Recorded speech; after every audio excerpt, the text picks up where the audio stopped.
అందరికి నమస్కారం ఫ్రెండ్స్. ఇప్పుడే ఒక ఫోటో చూశాను. ఆ ఫోటో చూస్తే ఎంత నవ్వొచ్చిందో మీరే చూడండి. 2029లో ఎన్టీఆర్ గారు వైసీపీ పార్టీతో కలిస్తే కూటమి ప్రభుత్వం నామరూపాలు లేకుండా పోతుందంట.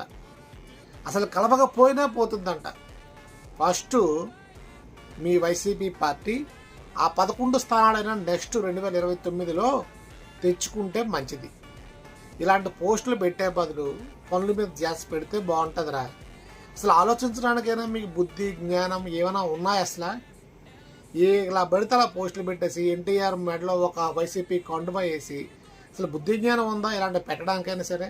నీచంగా ఆలోచించకండిరా, కొంచెం తెలివిగా ఆలోచించండి. పేటీఎం బ్యాచ్ అనిపించుకున్నారు, బాగానే ఉంది కాకపోతే థింక్ చేయండి. మీరు మీ యాసాలను 11 స్థానానికి ట్రై చేయండి. ఫస్ట్ 11 కన్నా దిక్కుండా ఉండడానికి ట్రై చేయండి. ఓకేనా? జై హింద్.